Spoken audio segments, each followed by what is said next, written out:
All right, so we are talking some 2017 Royal Rumble, the first WWE pay-per-view of 2017, and this one shows a lot of promise. Whether you're a wrestling fan or not, I do think we're going to be seeing a lot of really cool stuff this year.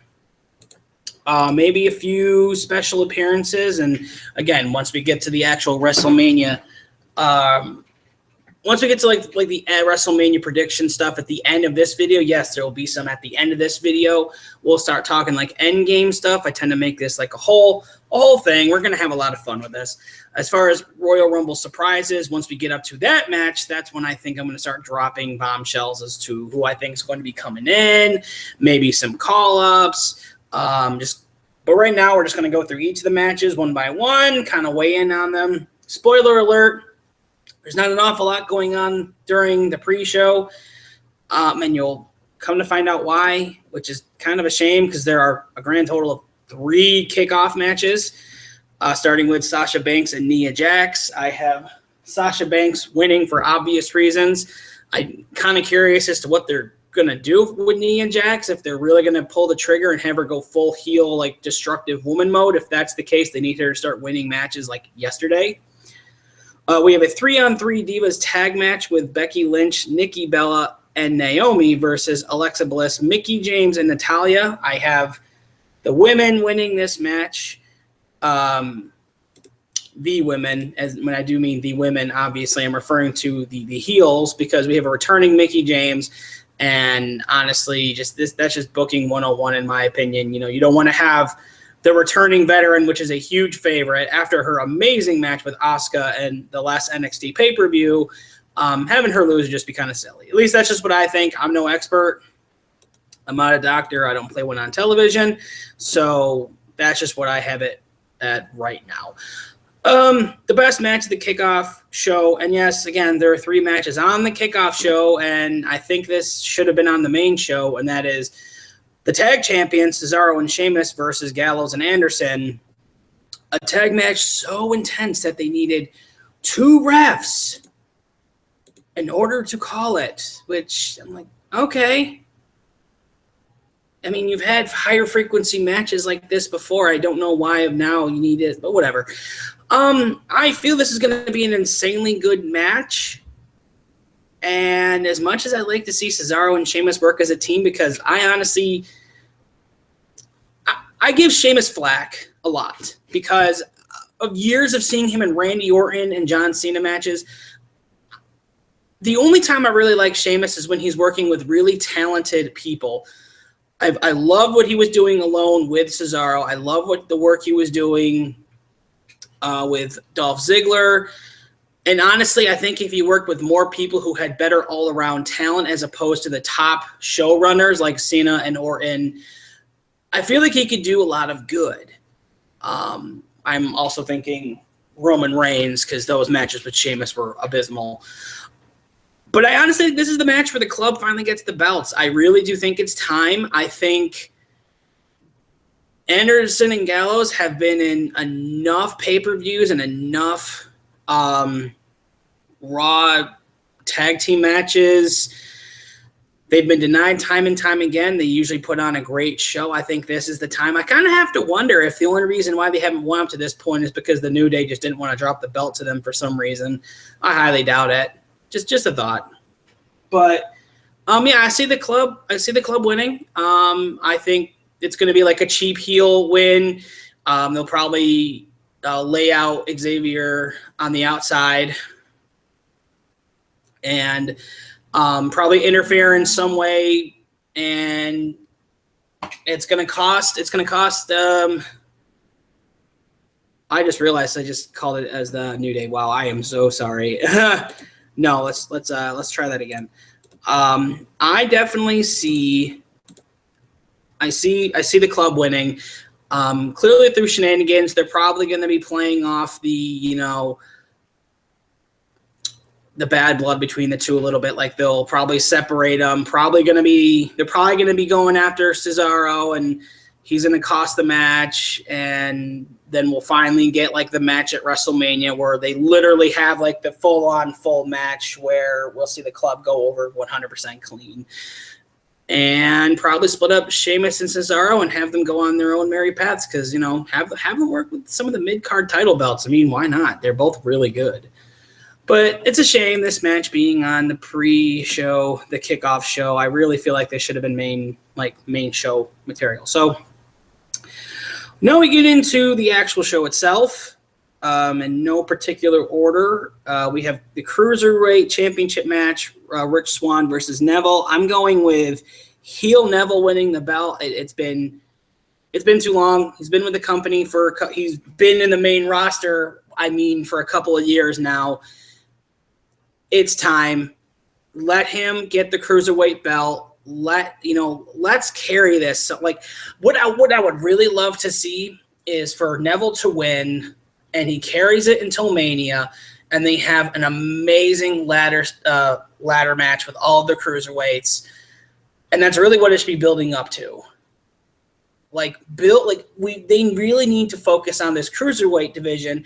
The talent is there, and it's amazing, but it doesn't really feel like they're doing a good enough job promoting it. It feels like it's very unnatural. It feels like it's very, very non-authentic. It's just there. Let's, we'll just dial it down to a 5 and whatever happens, happens. Just remember, the Cruiserweight Classic was amazing. If you haven't watched it, I recommend you go and watch it. Some of the best matches of last year were probably on that show compared to NXT and the main show. But I think I see Neville winning this match. He's going to bring a little bit of flair to the title, and that in turn is probably going to, generate buzz in the locker room. And I see heel Neville carrying it a long way. So hopefully we get that ladder match, that multi-man ladder match at Mania after this. We get Charlotte defending her Raw Women's Championship against Bayley. Charlotte wins. I really don't know I really think Flair has negotiated something into his daughter's contract that stipulates that she just doesn't lose on pay-per-views.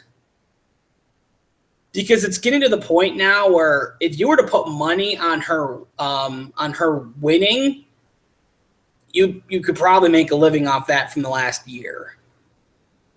I see this feud carrying over to WrestleMania.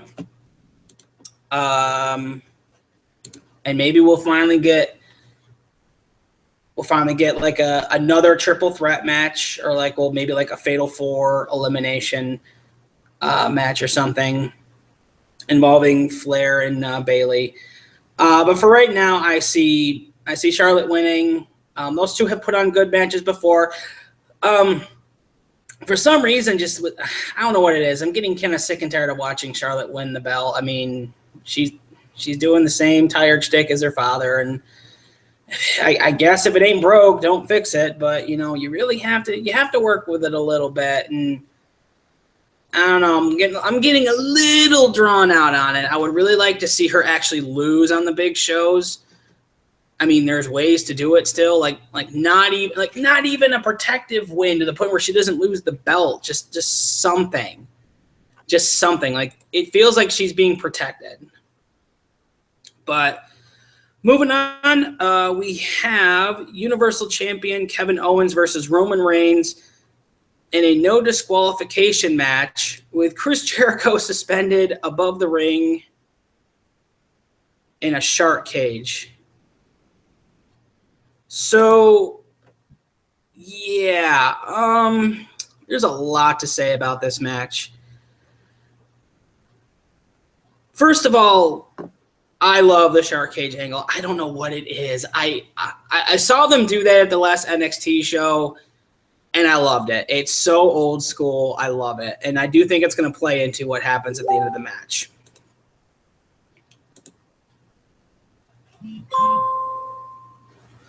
Sorry about that. Will be for the WWE Universal Championship. I really don't know why Roman Reigns keeps getting a shot at it. I really don't feel like he's deserved it. He's already lost, even if they weren't clean losses. But here's how I see the match going down. I see Kevin Owens doing his personal best to carry Roman Reigns yet again. because the man cannot carry himself unless he's wrestling against somebody who has less steam than he does. I see, let's see, Kevin Owens carrying it 80% of the way, Roman Reigns pulling off his 5 moves. And I'll tell you something right now. Anyone here who bashes John Cena, that man has done more for the company in the last 2 years than Roman Reigns has done ever since the Shield parted ways. I'm getting so sick and tired of seeing this guy on my main event shows because he does nothing. He does nothing. His mic skills are terrible. I would honestly feel better if he was just a snarky guy, if that's just what he does. Like, if he was fully aware of the fourth wall and was constantly pointing it out, like, take your notes from people who can do it better than you. Like, why have you not worked on your material? It has improved, but in such a small amount that it doesn't really matter. So again, what is the point? We have a champion who is well deserving of the champion that he holds. The problem is that he keeps losing in nonsensical ways it's either like a no contest, or a disqualification. So now we have a no disqualification match with Jericho above the ring because reasons to, I guess, stop him from interfering in the match. So let me tell you what I think is going to happen in this match. Here's what I think is going to happen. I actually think the match is going to be a lot better than I'm making it sound like, because just based on how the two guys work, they're both big dudes. Owens knows how to sell like a champion. Roman knows how to take the big moves like a champion, and I will give him that credit. Like, he is not afraid to take those big bumps. And I personally love it when he like goes prone after like an out, like on a hit on the outside of the apron to the head. He sells the hell out of that, and I do appreciate him for that. But here's what I see happening. We're going to get toward the end. We're going to get toward, the last 3 minutes of the match. Roman's going to be mounting a comeback. And I'm stealing this from my buddy, DC Redia. And he's going to hear this, and he's going to be like, that was my idea. And, you know what? I like this so much, I'm going to take it. So credit to him. If you don't know who I'm talking about, go check out his channel. The dude is a Canadian YouTube god. Go sub to his channel. Show him some love. Tell him I sent you.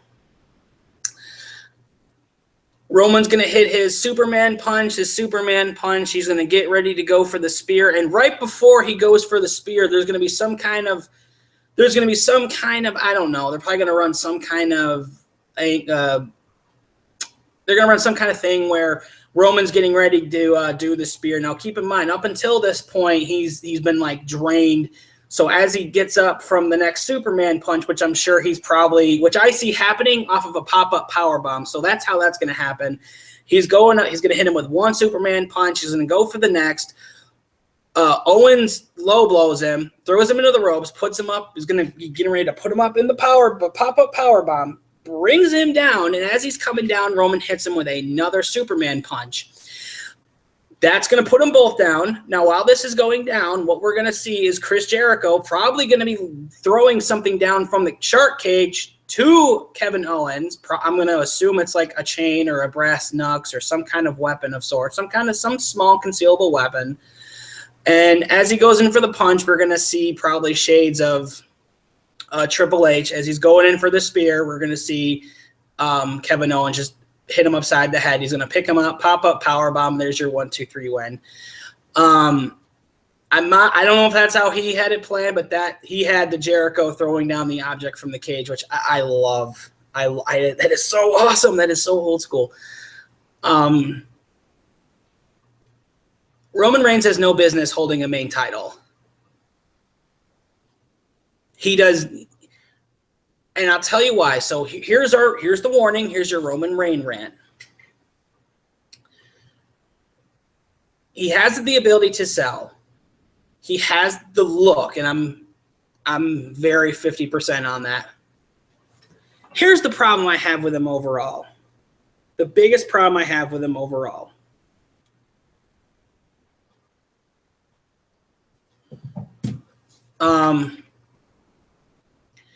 It's that when he has a title, he doesn't.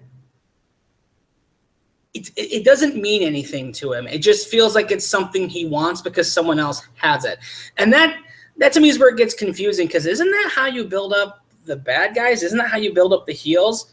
they want the belts because you know, it's what they want, and they'll take it by any means necessary.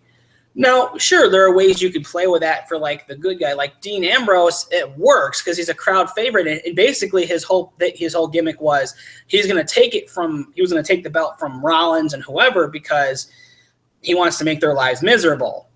Like, that's just the kind of person he is. Like, he's a destroyer, and that works.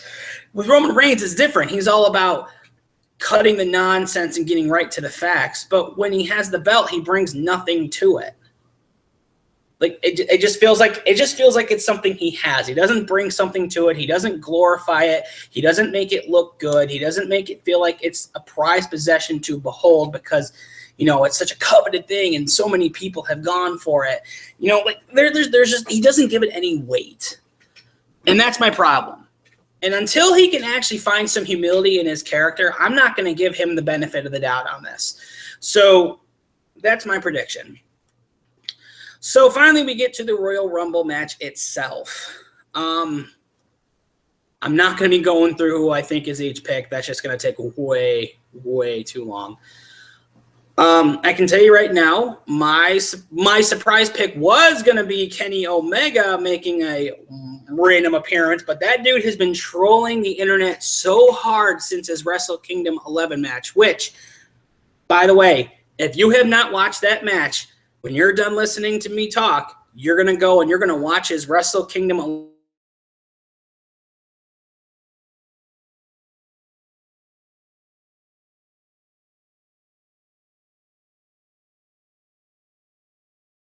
single penny. The match was incredible. He's been very cryptic as to whether or not he's going to be staying in New Japan or moving on. So I don't know if he'll be in it. Part of me is like, oh my gosh, you know, hopefully he shows up. That'd be so cool. But honestly, with the amount of people we have on the roster now, maybe it's best he doesn't. So who knows? But who I do think is going to be coming in as a surprise entrant in the Rumble, on top of Goldberg and Lesnar and Undertaker all being in there, which I do all like. It brings a lot of well-needed star power to this. I think we're going to have a couple call-ups from NXT. I see one of them very possibly being Samoa Joe. I think we're going to get an amazing Samoa Joe appearance. But to kind of break it all down, I think it's going to go a lot like this. This is going to be a very difficult match to predict. And in all honesty, I honestly feel the person who deserves this the best probably end up being like a Chris Jericho. But my pick to win the whole thing is going to be a returning Finn Balor.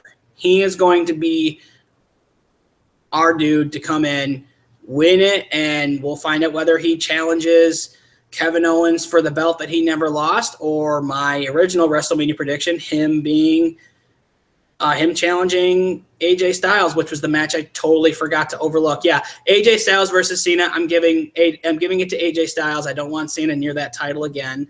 I'm sure before he retires, they're going to let him tie Ric Flair's record. I don't want him anywhere near this.